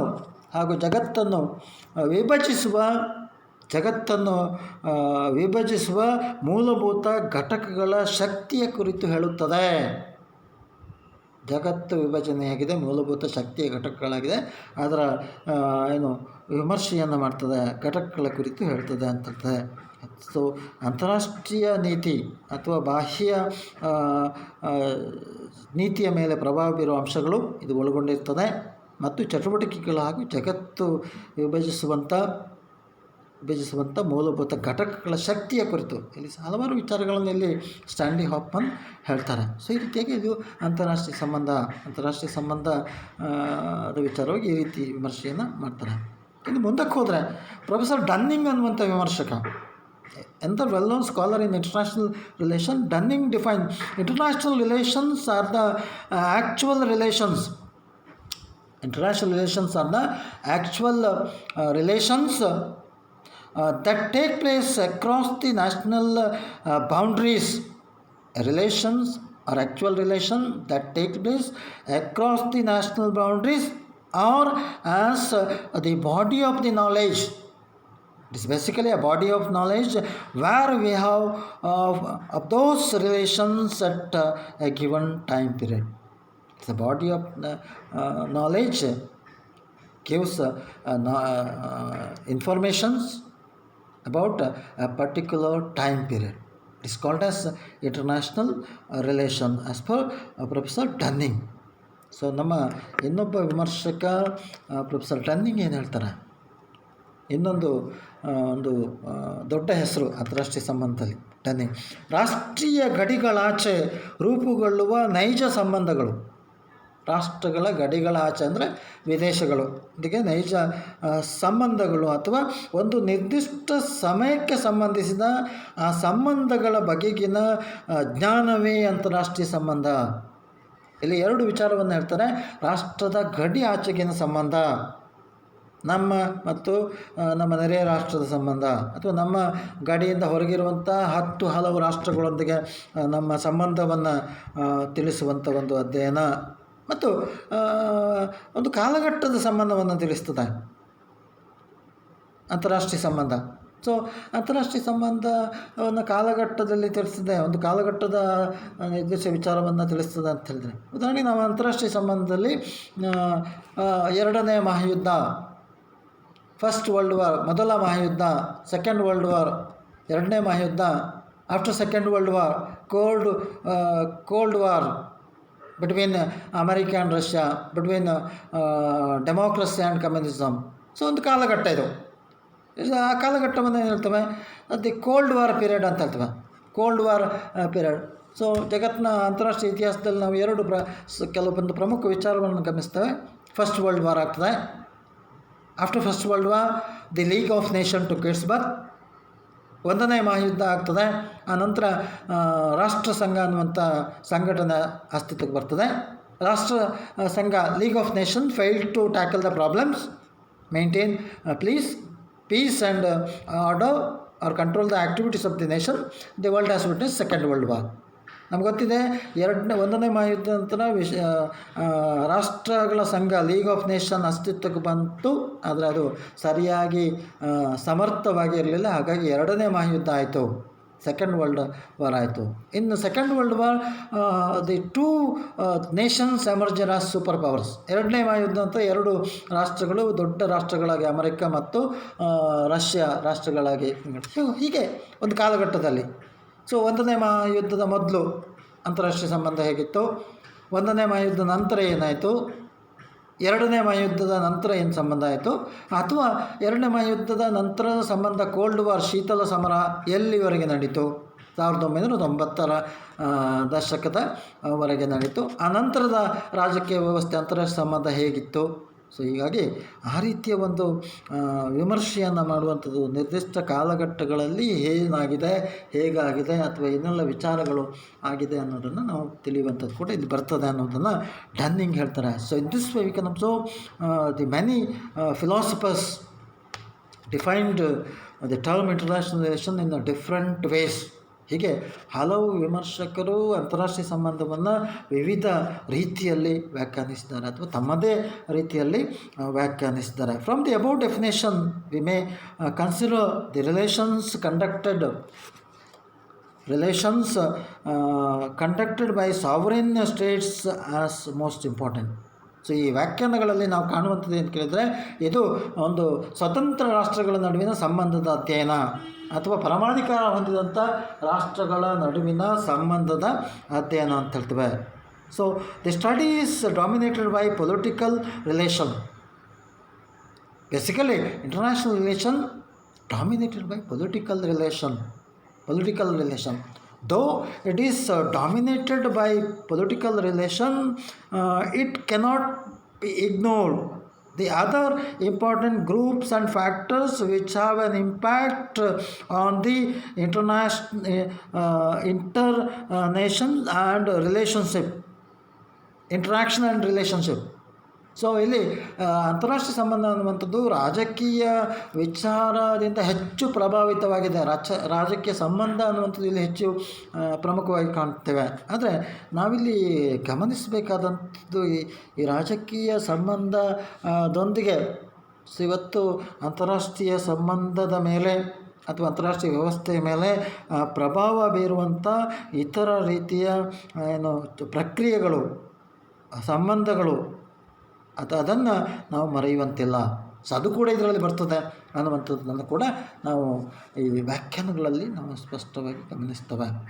ಈ ರೀತಿಯ ಮುಖ್ಯಾಂಶಗಳನ್ನು, ಹೈಲೈಟ್ಸನ್ನು ವ್ಯಾಖ್ಯಾನದಲ್ಲಿ ಕಾಣ್ತೇವೆ. Thus international relation is not a simple relationship between nations. Between the nation. So ಹಾಗಾಗಿ ಅಂತಾರಾಷ್ಟ್ರೀಯ ಸಂಬಂಧ ಅನ್ನುವಂಥದ್ದು ಎರಡು ರಾಷ್ಟ್ರಗಳ ನಡುವೆ ಅಥವಾ ಜಗತ್ತಿನ ಹಲವು ರಾಷ್ಟ್ರಗಳ ನಡುವೆ ನಡೆಯುವಂಥ ಒಂದು ಸರಳವಾದ ಸಂಬಂಧ ಅಲ್ಲ. But something more than that. Not simple relation, but something more than that. That means international relations today become the most complex and comprehensive. ಇವತ್ತು ಅಂತಾರಾಷ್ಟ್ರೀಯ ಸಂಬಂಧ ಅನ್ನುವಂಥದ್ದು ಅತ್ಯಂತ ಸಂಕೀರ್ಣವಾಗಿದೆ ಅನ್ನುವಂಥದ್ದನ್ನು ನಾವು ಕಾಣ್ತೇವೆ. So in this we can analyse meaning and definitions of the international relation. When you come to the second aspect, background of the study of international relation, history of study of international relation, ಅಂತಾರಾಷ್ಟ್ರೀಯ ಸಂಬಂಧಗಳ ಅಧ್ಯಯನದ ಹಿನ್ನೆಲೆ, ಚರಿತ್ರೆಯನ್ನು ನಾವು ಅವಲೋಕಿಸಬೇಕಾಗ್ತದೆ. ಹೇಗೆ ಅಂತಾರಾಷ್ಟ್ರೀಯ ಸಂಬಂಧ ಬೆಳವಣಿಗೆ ಆಯಿತು ಜಗತ್ತಿನಲ್ಲಿ ಅನ್ನೋದನ್ನು. ಇನ್ನು ಏನ್ಷಿಯಂಟ್ ಪೀರಿಯಡ್, ಪ್ರಾಚೀನ ಕಾಲದಲ್ಲಿ, ಪ್ರಾಚೀನ ಅವಧಿಯಲ್ಲಿ, so we found the countries like Egypt, China, Greece and India had some sort of interstate relation. ನಾವು ಪ್ರಾಚೀನ ಇತಿಹಾಸಕ್ಕೆ ಹೋದರೆ ಅಥವಾ ಐತಿಹಾಸಿಕ ಸಂಬಂಧಗಳ ನೋಡಲಿಕ್ಕೆ ಹೋದರೆ ಇಲ್ಲಿ ಕಂಡುಬರುವಂಥದ್ದು ಜಗತ್ತಿನ ಕೆಲವು ರಾಷ್ಟ್ರಗಳು, ಈಜಿಪ್ಟ್, ಚೀನಾ, ಗ್ರೀಸ್ ಮತ್ತು ಭಾರತ, ನಮ್ಮ ದೇಶ, ಒಂದು ರೀತಿಯ ಸಂಬಂಧವನ್ನು ಹೊಂದಿದ್ದವು. ಒಂದು ರೀತಿಯ ರಾಜತಾಂತ್ರಿಕ ಸಂಬಂಧ, ಒಂದು ರೀತಿಯ ವ್ಯಾಪಾರಿ ಸಂಬಂಧ ಹೊಂದಿದ್ದವು. So that type of ancient relation. So basically the guided by moral force behind it. So ಆ ರೀತಿ ರಾಜತಾಂತ್ರಿಕ ಸಂಬಂಧ ಹೇಗಿತ್ತು ಕೇಳಿದ್ರೆ ಒಂದು ನೈತಿಕತೆಯ ಹಿನ್ನೆಲೆ ಇತ್ತು, ನೈತಿಕವಾದ ಬಲ ಇತ್ತು, ಒಲವಿದ್ದ ಒಂದು ಸಂಬಂಧ ಈ ರಾಷ್ಟ್ರಗಳ ನಡುವೆ ಇತ್ತು. So moreover the relationship was what is called consolidate the power of the rulers. ಸಂಬಂಧಗಳು ಆಗ ಪ್ರಾಚೀನ ಕಾಲದಲ್ಲಿ ಹೇಗಿತ್ತು ಕೇಳಿದರೆ ಒಂದು ರೂಲರ್ಸ್ ಆಡಳಿತವನ್ನು ಬಲಪಡಿಸುವಂಥ, ಆಡಳಿತ ವರ್ಗದ ಅಭಿವೃದ್ಧಿಗೆ ಸಂಬಂಧಿಸಿದ ಉದ್ದೇಶವನ್ನು ಹೊಂದಿತ್ತು. ಅದು ದೇಶ ಒಂದು ಸಂಬಂಧವನ್ನು ಇಟ್ಕೊಳ್ತದೆ ಅಂತ ಹೇಳಿದರೆ ತನ್ನನ್ನು ತಾನು ಬಲಪಡಿಸಿಕೊಳ್ತಾ ಇದೆ ಅನ್ನುವಂಥ ಉದ್ದೇಶ ಹಿಂದಿನ ರಾಜಕೀಯದಲ್ಲಿ ಅಥವಾ ಪ್ರಾಚೀನ ರಾಜಕೀಯದಲ್ಲಿ. Further we can observe relationship was mostly regional. ಅಂತಾರಾಷ್ಟ್ರೀಯ ಸಂಬಂಧ ಪ್ರಾಚೀನ ಕಾಲದಲ್ಲಿ ಒಂದು ಪ್ರಾದೇಶಿಕವಾದಕ್ಕಿತ್ತು, rather international, regional rather international. ಅದು ಪ್ರಾದೇಶಿಕವಾಗಿತ್ತು, ಒಂದು ಅಂತಾರಾಷ್ಟ್ರೀಯವಾಗಿರಲಿಲ್ಲ. ಇವತ್ತೇನು ಅಂತಾರಾಷ್ಟ್ರೀಯ ಅಂತ ಹೇಳ್ತೇವೆ, ಇಡೀ ಜಗತ್ತು, ಜಾಗತಿಕ ವ್ಯವಸ್ಥೆ, ಆ ರೀತಿ ಇರಲಿಲ್ಲ. ಒಂದು ಪ್ರದೇಶ, ಒಂದು ಕೆಲವೇ ರಾಷ್ಟ್ರಗಳ ನಡುವಿನ ಸಂಬಂಧ ಎಷ್ಟು. ಅದಕ್ಕೆ ಕಾರಣಗಳು ಹಲವು ಇರ್ಬೋದು. ಅಭಿವೃದ್ಧಿ ಆಗಲಿಲ್ಲ, ತಂತ್ರಜ್ಞಾನ ಬೆಳವಣಿಗೆ ಆಗಲಿಲ್ಲ, ಅಥವಾ ಸಂಪರ್ಕ ಮಾಧ್ಯಮಗಳು ಹಾಗೆ ಇರಲಿಲ್ಲ. ಸೊ ಆ ರೀತಿಯಾಗಿ ಕೆಲವೇ ರಾಷ್ಟ್ರಗಳು ಪ್ರಾದೇಶಿಕ ಸಂಬಂಧವಾಗಿತ್ತು. Because relations maintained within the narrow geographical area. ಒಂದು ಒಂದು ಒಂದು ಪ್ರಾದೇಶಿಕವಾಗಿ ಕೆಲವು ನಿಟ್ಟಿನಲ್ಲಿ, ಕೆಲವು ಸೀಮಿತ ಭೌಗೋಳಿಕ ವ್ಯಾಪ್ತಿಯಲ್ಲಿ ಅದು ಇತ್ತು, ರಿಲೇಷನ್ಶಿಪ್ ಅಥವಾ ಸಂಬಂಧ ಇತ್ತು. ಉದಾಹರಣೆಗೆ ಭಾರತ ಮತ್ತು ಚೀನಾದ ಇತಿಹಾಸವನ್ನು ನೋಡಿದರೆ, ಚೀನಾದ ಕೆಲವು ರಾಯಭಾರಿಗಳು, ರಾಜತಾಂತ್ರಿಗಳು ಭಾರತಕ್ಕೆ ಬಂದಂಥ ಪುರಾವೆಗಳು, ಅಥವಾ ಈಜಿಪ್ಟ್ನ ಚಿಂತಕರು ಅಥವಾ ಅವರ ರಾಜತಾಂತ್ರಿಕರು ಬಂದಿರುವಂಥದ್ದು. ಸೊ ಈ ರೀತಿಯ ಉಲ್ಲೇಖಗಳನ್ನು ಕಾಣ್ತೇವೆ. ಆ ರೀತಿಯ ಒಂದು ಭೌಗೋಳಿಕವಾಗಿ ಸೀಮಿತವಾದ ಸಂಬಂಧ ಪ್ರಾಚೀನ ಕಾಲದತ್ತು. Due to emergence of nation state in 17th century, ಅಂತಾರಾಷ್ಟ್ರೀಯ ಸಂಬಂಧ ಯಾವಾಗ ಬೆಳವಣಿಗೆ ಆಯ್ತು ಹೇಳಿದ್ರೆ 17ನೇ ಶತಮಾನದಲ್ಲಿ ಎಮರ್ಜೆನ್ಸ್ ಆಫ್ ನೇಷನ್ ಸ್ಟೇಟ್, ರಾಷ್ಟ್ರ ಅನ್ನುವಂಥ ಪರಿಕಲ್ಪನೆ ಬಂದಾಗ, ರಾಜ್ಯ ರಾಷ್ಟ್ರಗಳು ಅನ್ನುವಂಥ ಪರಿಕಲ್ಪನೆ ಬಂದಾಗ ಇದರ ಸಂಬಂಧ ಅನ್ನುವಂಥದ್ದು ಬೆಳವಣಿಗೆ ಆಯಿತು. ಹಿಂದೆ ಕೇವಲ ರಾಜ್ಯ ಅಂತಿತ್ತು, ಆನಂತರ ರಾಷ್ಟ್ರೀಯ ಪರಿಕಲ್ಪನೆ 17ನೇ ಶತಮಾನಕ್ಕೆ ಬಂತು, ಆ ನಂತರ ಹೆಚ್ಚು ಬೆಳವಣಿಗೆ ಆಯಿತು. For the industrial revolution and advancement of technology enhance the international relation. ಮತ್ತು ಅಂತಾರಾಷ್ಟ್ರೀಯ ಸಂಬಂಧದ ಬೆಳವಣಿಗೆ ಇನ್ನೊಂದು ಹಂತವನ್ನು ಕಾಣೋದಿದ್ದರೆ ಕೈಗಾರಿಕೀಕರಣ ಅಂತ ಹೇಳ್ತೇವೆ. ಕೈಗಾರಿಕಾ ಕ್ರಾಂತಿ ಆಯಿತು ಯುರೋಪ್ನಲ್ಲಿ.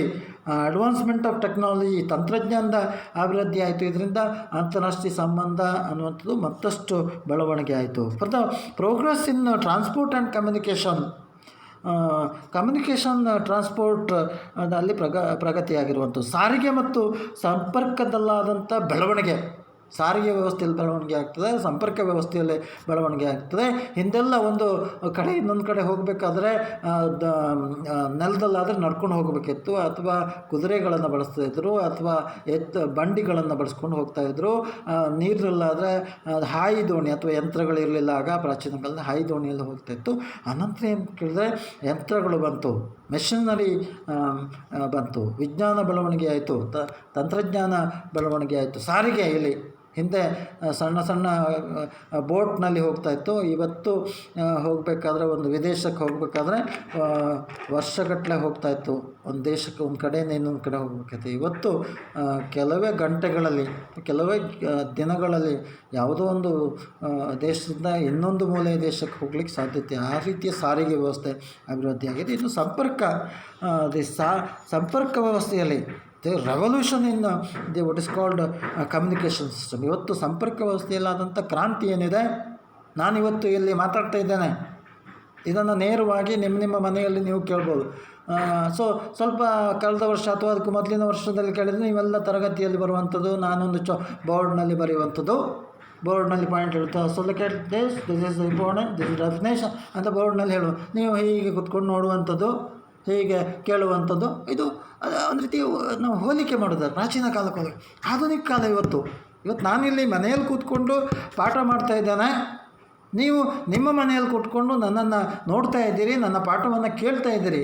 So that is what is the revolution in the field of communication. So ಸಂಪರ್ಕ ಮಾಧ್ಯಮದಲ್ಲಾದ ಕ್ರಾಂತಿ ಅಂತ ಹೇಳ್ತೇವೆ. ಇವತ್ತು ನಾವು ಅಮೆರಿಕದಲ್ಲಿ ಒಬ್ಬ ವ್ಯಕ್ತಿಯನ್ನು ಮಾತಾಡಬೇಕಾದ್ರೆ ಫೋನ್ ಮಾಡಬೇಕಲ್ಲ, ಜಸ್ಟ್ ಇಂಟರ್ನೆಟ್ ಓಪನ್ ಮಾಡಿ ಯೂಟ್ಯೂಬ್ ಅಥವಾ ಫೇಸ್ಬುಕ್ ಕಾಂಟ್ಯಾಕ್ಟ್ ಮಾಡ್ಬೋದು. ಯಾವುದೇ ಮೂಲೆಯ ವ್ಯಕ್ತಿಯನ್ನು ನಾವು ಸಂಪರ್ಕ ಮೂಲ. ಸೊ ಆ ರೀತಿಯಾಗಿ ಸಂಬಂಧಗಳ ವೃದ್ಧಿಗೆ ಸಂಪರ್ಕ ಸಾಧನ, ಆಧುನಿಕ ತಂತ್ರಜ್ಞಾನದ ಬೆಳವಣಿಗೆ ಅಥವಾ ಸಾರಿಗೆ ವ್ಯವಸ್ಥೆ ಬೆಳವಣಿಗೆ ಕಾರಣ ಅಂತ ಹೇಳ್ತೇವೆ. So due to these development, transport, communication technology, ಸಾರಿಗೆ, ತಂತ್ರಜ್ಞಾನದಲ್ಲಾದ ಕ್ರಾಂತಿಯಿಂದಾಗಿ ಸ್ಟೇಟ್ಸ್ ಕಮ್ ಟು ಕ್ಲೋಸರ್, ರಾಷ್ಟ್ರಗಳು ಅತ್ಯಂತ ನಿಕಟ ಸಂಬಂಧಕ್ಕೆ ಬರ್ತವೆ. ಹಿಂದೆ ಅಮೆರಿಕದೊಂದಿಗೆ ಮಾತಾಡಬೇಕಾದ್ರೆ ನಮ್ಮ ದೇಶದ ಪ್ರಧಾನಮಂತ್ರಿ ಅಮೆರಿಕಕ್ಕೆ ಹೋಗಬೇಕು, ಅಥವಾ ನಮಗೆ ಸ್ವಾತಂತ್ರ್ಯ ಪೂರ್ವದಲ್ಲಿ ಇಂಗ್ಲೆಂಡ್ನ ಪ್ರಧಾನಮಂತ್ರಿಯೊಂದಿಗೆ ಒಂದು ಸ್ವಾತಂತ್ರ್ಯದ ಬಗ್ಗೆ ಚರ್ಚೆ ಮಾಡಲಿಕ್ಕೆ ದುಂಡು ಮೇಜಿನ ಪರಿಷತ್ತು, ಇಲ್ಲಿಂದ ದುಂಡು ಮೇಜಿನ ಪರಿಷತ್ತಿಗೆ ಭಾರತದ ಪ್ರತಿನಿಧಿಗಳು ಗಾಂಧೀಜಿ ಇರ್ಬೋದು, ಅಥವಾ ಇನ್ನಿತರ ನಾಯಕರು ಇರ್ಬೋದು, ಅಲ್ಲಿಗೆ ಹೋಗುವಂಥದ್ದು, ಅಲ್ಲಿ ಅವರು ಏನು ಹೇಳ್ತಾರೆ ಮಾತು. ಇವತ್ತೇನಿಲ್ಲ, ಪ್ರಧಾನಮಂತ್ರಿ ನಮ್ಮ ಪ್ರಧಾನಮಂತ್ರಿ ನೇರವಾಗಿ ಹೀಗೆ ನಾನೇನು ಈಗ ನಿಮ್ಮೊಂದಿಗೆ ಮಾತಾಡ್ತೇನೆ ಅದೇ ರೀತಿ ಇಂಗ್ಲೆಂಡ್ನ ಪ್ರಧಾನಿಯೊಂದಿಗೆ, ಅಮೆರಿಕದ ಪ್ರಧಾನಿಯೊಂದಿಗೆ ಮಾತನಾಡ್ಬೋದು. So that's how the relation, that is how what is called the intimacy developed between the nation due to rapid growth in technology, transport and communication aspects. So these are the aspects promoted the development of the relations between the nation drastically.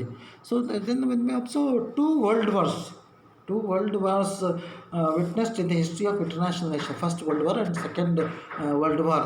So most dangerous or deadly wars witnessed in the history of international nation, First and Second World War. So Second World War, by the end of Second World War, tragedy witnessed in the history. The Second World War ended with what is called the destruction of two cities of Japan, Hiroshima and Nagasaki, by America by nuclear bombs. So ಎರಡನೇ ಮಹಾಯುದ್ಧದ ಅಂತ್ಯ, ಒಂದನೇ ಮಹಾಯುದ್ಧ ಆಯಿತು, ಎರಡನೇ ಮಹಾಯುದ್ಧ ಆಯಿತು, ಹಲವು ರಾಷ್ಟ್ರಗಳು ಅಸ್ತಿತ್ವವನ್ನು ಕಳ್ಕೊಳ್ಳುವಂಥ ಪರಿಸ್ಥಿತಿ ಬಂದು, ಎರಡನೇ ಮಹಾಯುದ್ಧದ ಅಂತ್ಯದಲ್ಲಿ ಅಮೆರಿಕ ಜಪಾನ್ ಮೇಲೆ 2 ಅಣುಬಾಂಬನ್ನು ಹಾಕಿತು. ಜಪಾನ್ನ ಹಿರೋಶಿಮಾ ನಾಗಸಾಕಿಯನ್ನು ಸಂಪೂರ್ಣವಾಗಿ ನಾಶ ಮಾಡಿತು. ಸೊ ಇದು ಏನು ಜನರಿಗೆ ಒಂದು ಎಚ್ಚರಿಕೆಯನ್ನು ನೀಡಿತು. So people the world realised this need of the healthy international relation, a good international relation. This a need of a strong international system, strong security system. So ಹೀಗಾಗಿ ಈ 2 ಮಹಾಯುದ್ಧಗಳು ಜನರಲ್ಲಿ ಅರಿವನ್ನು ಮೂಡಿಸ್ತದೆ. ಏನು ಕೇಳಿದ್ರೆ, ನಮಗೆ ಇನ್ನು ಇದೇ ರೀತಿ ಯುದ್ಧಗಳು ಮುಂದುವರೆದ್ರೆ, 3ನೇ ಮಹಾಯುದ್ಧ ಆದರೆ ಖಂಡಿತವಾಗಿ ಜಗತ್ತು ನಾಶ ಆಗ್ತದೆ. ಸೊ ಹಾಗಾಗಿ ಜಗತ್ತಿನ ಚಿಂತಕರು, ವಿಮರ್ಶಕರು, ಜನರಲ್ಲಿ ಒಂದು ಕಾಳಜಿ ಮೂಡ್ತದೆ. ಸೊ ಇದು ಏನು ಕೇಳಿದ್ರೆ, ಈ ರೀತಿಯ ಜಪಾನ್ ಮೇಲೆ ಹಾಕಿದಂಥ ಅಣುಬಾಂಬ್ ಏನಿದೆ, ಅದೇ ರೀತಿ ಅಮೆರಿಕ ಅಥವಾ ಇನ್ನಿತರ ಅಣು ರಾಷ್ಟ್ರಗಳೇನಿದ್ದಾವೆ ಅಥವಾ ಇತರ ರಾಷ್ಟ್ರಗಳು ಇನ್ನೊಂದು ರಾಷ್ಟ್ರಗಳ ಮೇಲೆ ಹೀಗೆ ಅಣುಬಾಂಬನ್ನು ಹಾಕ್ತಾ ಹೋದರೆ ವಿಶ್ವ ನಾಶ ಆಗ್ತದೆ ಅನ್ನುವಂಥ ಪರಿಕಲ್ಪನೆ ಬರ್ತದೆ. ಸೊ ಹಾಗಾಗಿ ಸಂಬಂಧಗಳು, relations should be what is called healthy, friendly. So ಸಂಬಂಧಗಳು ಒಂದು ರೀತಿಯ ಸೌಹಾರ್ದವಾಗಿರಬೇಕು ಅಥವಾ ಸ್ನೇಹಮಯವಾಗಿರಬೇಕು ಅಥವಾ ಪರಸ್ಪರ ಸಹಕಾರಿ ಪ್ರವೃತ್ತಿಯನ್ನು ಹೊಂದಿರಬೇಕು ಅನ್ನೋದು ಇದರಿಂದ ಗೊತ್ತಾಗ್ತದೆ. ಸೊ ಹಾಗಾಗಿ ಅಂತಾರಾಷ್ಟ್ರೀಯ ಸಂಬಂಧ ಇವತ್ತು ಅತಿ ಅಗತ್ಯ ಅನ್ನುವಂಥದ್ದು ಎಲ್ಲರೂ ಕಂಡುಕೊಳ್ಳುವಂಥ ಒಂದು ವಾಸ್ತವಿಕ ಸತ್ಯ ಅಂತ ಹೇಳ್ತೇವೆ. So in this way we can observe the development of subject today, the international relation. Being the student of international relation, I can proudly say, so every individual should know or at least have some basic knowledge about this international relation, and especially the statesmen, our leaders should be aware of this international relation. Some people, some nations, some leaders of nations always think about their nation, their interest, their community, their what is called a system, but it is wrong. We should think about the global issue, global what is called peace and prosperity. Then only we can survive ourselves in this the earth or in this earth universe. So ಇವತ್ತು ನಾವೆಲ್ಲ ತಿಳ್ಕೊಳ್ಬೇಕಾಗಿರ್ಬೋದು ಅಂತಂದರೆ, ಅಂತಾರಾಷ್ಟ್ರೀಯ ಸಂಬಂಧ ಅನ್ನುವಂಥ ಒಂದು ಸಂಬಂಧದ ಬೆಳವಣಿಗೆ ಸರಿಯಾಗಿ ಇಲ್ಲದಿದ್ದರೆ ನಮಗೆ ಮುಂದೆ ನಮ್ಮ ಚಟುವಟಿಕೆಯನ್ನು ನಿರ್ವಹಿಸ್ಲಿಕ್ಕೆ ಸಾಧ್ಯ ಇಲ್ಲ. ಸೊ ಪ್ರತಿಯೊಂದು ರಾಷ್ಟ್ರ ತನ್ನದು ಅಥವಾ ನನ್ನದೇ ಹಿತಾಸಕ್ತಿ, ನಾನೇ ಶ್ರೇಷ್ಠ, ನನ್ನ ಗಡಿ, ನನ್ನ ಭೂಮಿ ಅಂತ ವಾದ ಮಾಡ್ತಾ ಹೋದರೆ ಹೇಗೆ ಚೀನಾ ವಾದ ಮಾಡ್ತಾ ಇದೆ, ಅದು ಏನಾಗ್ತದೆ, ಸಂಘರ್ಷಕ್ಕೆ ಕಾರಣ ಆಗ್ತದೆ. ಅದು ಒಂದು ಯುದ್ಧದಲ್ಲಿ ಪರಿಸಮಾಪ್ತಿ ಆಗ್ಬೋದು, ವಿನಾಶಕ್ಕೆ ಕಾರಣ ಆಗ್ಬೋದು. ಸೊ ಹಾಗಾಗಿ ನಾವೆಲ್ಲರೂ ಚಿಂತನೆ ಮಾಡಬೇಕಾದದ್ದು ಸಂಬಂಧಗಳು ವ್ಯಕ್ತಿಗಳ ನಡುವೆ, ದೇಶಗಳ ನಡುವೆ ಸೌಹಾರ್ದಯುತವಾಗಿರಬೇಕು. ಇವತ್ತು ಜಗತ್ತಿನ ರಕ್ಷಣೆ ಆಗಬೇಕು, ಸಾಮೂಹಿಕ ರಕ್ಷಣೆ ಆಗಬೇಕು. ಅದಕ್ಕೆ ಅಗತ್ಯವಾಗಿ ಅಂತಾರಾಷ್ಟ್ರೀಯ ಸಂಬಂಧ ಅನ್ನುವಂಥ ಒಂದು ಅಧ್ಯಯನ ಬೇಕು ಮತ್ತು ವಾಸ್ತವಿಕವಾಗಿ ಅಂತಾರಾಷ್ಟ್ರೀಯ ಸಂಬಂಧದಲ್ಲಿ ಏನು ನಿರೂಪಿಸಲಾಗಿದೆ ಅಂತಾರಾಷ್ಟ್ರೀಯ ಶಾಂತಿ ಸಂಬಂಧಕ್ಕೆ ಅದನ್ನು ಎಲ್ಲ ಜನರು ತಿಳ್ಕೊಳ್ಬೇಕು ಮತ್ತು ಎಲ್ಲ ರಾಷ್ಟ್ರಗಳು ಅದನ್ನು ಅನುಸರಿಸುವಂಥ ಅವಶ್ಯಕತೆ ಇದೆ ಅನ್ನೋದನ್ನು ನಾವು ಈ ಚಾರಿತ್ರಿಕ ಬೆಳವಣಿಗೆಯಲ್ಲಿ ಅಂತಾರಾಷ್ಟ್ರೀಯ ಸಂಬಂಧದ ಚಾರಿತ್ರಿಕ ಬೆಳವಣಿಗೆಯಲ್ಲಿ ಅಥವಾ development of the subject international relation, we can definitely realize we must need this healthy relation in this world, so without which we cannot lead our activity normally, or we cannot what is called survive ourselves. Lastly we can say survive ourselves.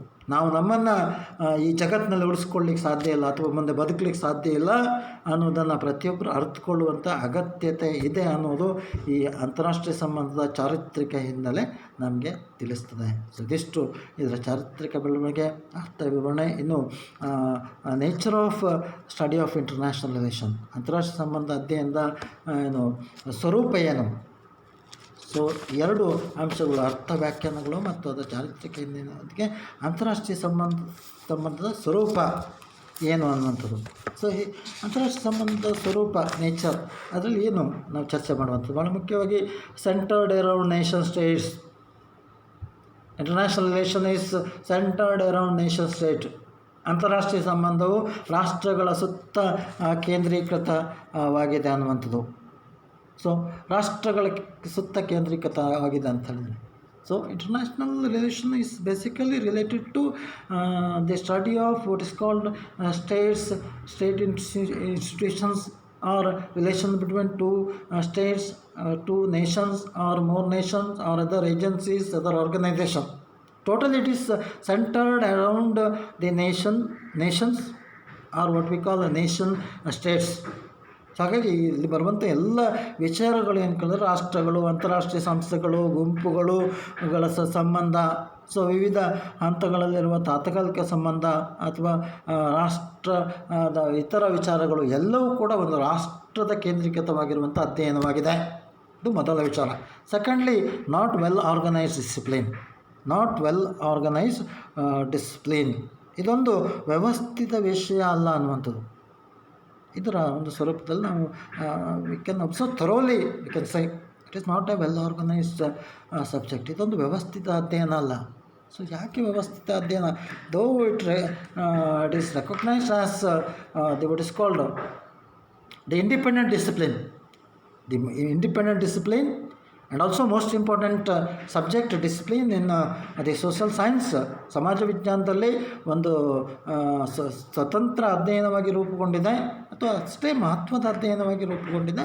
ಅದು ಇದೊಂದು not well organised discipline ಅಂತ ಹೇಳ್ತೇವೆ. ಇದೊಂದು ವ್ಯವಸ್ಥಿತ ಅಧ್ಯಯನ ಅಲ್ಲ ಅನ್ನುವಂಥದ್ದು. ಯಾಕೆ ಅಂತ ಹೇಳಿದರೆ ಇಲ್ಲಿ there is no what is called there is no clear cut framework ideological framework to the subject.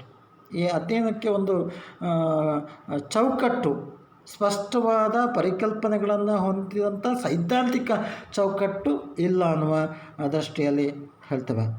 So ಇಲ್ಲಿ ಓದುವಂಥ ವಿಚಾರಗಳು ಒಂದು ಸೈದ್ಧಾಂತಿಕ ಏನಲ್ಲ, ಒಂದು ಪರಿಪೂರ್ಣವಾದ ಚೌಕಟ್ಟು ಇಲ್ಲ ಅನ್ನುವಂಥದ್ದು. ಅದೇ ರೀತಿ ಇಲ್ಲಿ ಓದುವಂಥ ಅಧ್ಯಯನ ವಿಧಾನಗಳೇನಿದೆ ಅದು ಕೂಡ V almost depends on the other discipline. ನಮ್ಮ ಓದುವಂಥ ಈ ಅಂತಾರಾಷ್ಟ್ರೀಯ ಸಂಬಂಧವನ್ನು ತಿಳಿಸುವಂಥ ಮಾರ್ಗಗಳು, ವಿಧಾನಗಳು ಅದು ಬೇರೆ ಅಧ್ಯಯನಗಳಿಂದ ನಾವು ಪಡೆದಿರುವಂಥದ್ದು. ಸೊ ಈ ಎಲ್ಲ ಕೆಲವೊಂದು ವಿಚಾರಗಳಿಂದ ಇದೊಂದು ವ್ಯವಸ್ಥಿತ ಅಧ್ಯಯನ ಅಲ್ಲ ಅಂತ ಹೇಳೋದು. ಪವರ್ ಅಪ್ರೋಚ್, ಬಲದ ದೃಷ್ಟಿಕೋನ ಅನ್ನುವಂಥದ್ದು ಇನ್ನೊಂದು ವಿಷಯ ನಾವಿಲ್ಲಿ ಮಂಡನೆ ಮಾಡುವಂಥದ್ದು, ಚರ್ಚೆ ಮಾಡುವಂಥದ್ದು. ಬಲದ ದೃಷ್ಟಿಕೋನ. ಸೊ ಬಲದ ದೃಷ್ಟಿಕೋನ ಅಂದ್ರೇನು? ಬಲದ ದೃಷ್ಟಿಕೋನದಿಂದ ಕೇಂದ್ರೀಕೃತವಾಗಿದೆ. So power politics centred with power politics ಅಂತ ಬಲದ ದೃಷ್ಟಿಕೋನಗಳಿಂದ ಕೇಂದ್ರೀಕೃತವಾಗಿದೆ. ಇಲ್ಲೇನು ಅಂತಾರಾಷ್ಟ್ರೀಯ ಸಂಬಂಧ, ಸೊ ರಾಷ್ಟ್ರಗಳ ಒಂದು ಪ್ರಾಬಲ್ಯದ ವಿಚಾರಗಳು ಬರ್ತದೆ ರಾಷ್ಟ್ರಗಳ ನಡುವಿನ ಒಂದು ಶಕ್ತಿಯ ಪೈಪೋಟಿಯನ್ನು ನಾವಿಲ್ಲಿ ಕಂಡುಕೊಳ್ತೇವೆ. ಸೊ ಹಾಗಾಗಿ ಬಲದ ವಿಚಾರಗಳು, ಸೊ ಭದ್ರತಾ ವ್ಯವಸ್ಥೆ, ಸಾಮೂಹಿಕ ಭದ್ರತಾ ವ್ಯವಸ್ಥೆ, ಅಲ್ಲಿ ಲೀಗ್ ಆಫ್ ನೇಷನ್ ಬರ್ತದೆ, ರಾಷ್ಟ್ರಸಂಘ ಬರ್ತದೆ, ಅಲ್ಲಿ ಸಾಮೂಹಿಕ ಭದ್ರತೆ, ಅದರ ವೈಫಲ್ಯ, ರೀತಿಯ ಶಕ್ತಿ ಅಥವಾ ಸಾಮರ್ಥ್ಯದ ಒಂದು ಕೇಂದ್ರೀಕೃತವಾಗಿ ಹೇಗೆ ಇಲ್ಲಿ ಶಕ್ತಿಯ ಆಟ ನಡೀತದೆ, ಪವರ್ ಪೊಲಿಟಿಕ್ಸ್ ನಡೀತದೆ ಅನ್ನೋದನ್ನು ನಾವಿಲ್ಲಿ ಓದುವಂಥದ್ದು. Then change from bipolarity to the multipolarity and realism. Bipolar into multipolarity and realism. ದ್ವಿಧ್ರುವತ್ವದಿಂದ ಬಹುಧ್ರುವತ್ವದತ್ತ ಹಾಗೂ ವಾಸ್ತವದತ್ತ ಬೆಳವಣಿಗೆ ಅಂತ ಹೇಳ್ತವೆ. ಅಂತಾರಾಷ್ಟ್ರೀಯ ಸಂಬಂಧ ಅನ್ನುವಂಥದ್ದು ಆಧುನಿಕ ಕಾಲಕ್ಕೆ ಬಂದರೆ after second world war bipolar system. Bipolar means two division. World has divided into two blocks, America and Russian bloc. So after the collapse of Russia, recent development in 50th century, 1950s, 60s, 70s, 80s, 90s, after 90, totally multipolar system. After collapse of Russia. So ದ್ವಿಧ್ರುವತ್ವದಿಂದ ಜಗತ್ತು ಒಂದು ವ್ಯವಸ್ಥಿತ ಆಧುನಿಕ ಅಂತಾರಾಷ್ಟ್ರೀಯ ಸಂಬಂಧವನ್ನು ಕಂಡಿತ್ತು. ಎರಡನೇ ಮಹಾಯುದ್ಧ ನಂತರ America ರಷ್ಯಾಗಳ ಎರಡು ಬಣಗಳು, ಅದು ಪೈಪೋಟಿ ಸುಮಾರು ವರ್ಷ ನಡೆಯಿತು. 60, 70, 80ರ ದಶಕದಲ್ಲಿ ಕೆಲವು ಬೆಳವಣಿಗೆಗಳು ಆಯಿತು. ಕೆಲವು ರಾಷ್ಟ್ರಗಳು ಏಷ್ಯಾ ಮತ್ತು ಆಫ್ರಿಕಾ ಖಂಡದಲ್ಲಿ ಹೊಸ ರಾಷ್ಟ್ರಗಳು ಹುಟ್ಕೊಂಡವು. ಹೊಸ ರಾಷ್ಟ್ರಗಳ ಅಸ್ತಿತ್ವ ಅಲಿಪ್ತ ಸಂಘಟನೆ ಚಳುವಳಿ ಅನ್ನುವಂಥ ವ್ಯವಸ್ಥೆ ಹುಟ್ಕೊಂಡಿತ್ತು. ಅದೇ ರೀತಿ 1990ಕ್ಕೆ ಬರುವಾಗ 1990ಕ್ಕೆ ಬರುವಾಗ ಕಮ್ಯುನಿಸ್ಟ್ ರಷ್ಯಾ ಕೊಲ್ಯಾಪ್ಸ್ ಆಯಿತು, ಪತನ ಆಯಿತು. ಸೊ ಎಲ್ಲ ಬೆಳವಣಿಗೆಯಾಗಿ ಬಹು ಧ್ರುವತ್ವದ ವ್ಯವಸ್ಥೆಗೆ ಇದು ವ್ಯವಸ್ಥೆ ಬಂದುಬಿಟ್ಟಿತ್ತು ವಿಶ್ವ ಅನ್ನುವಂಥದ್ದು. ಅದೇ ರೀತಿ ದಿ ರಿಯಲಿಸಮ್.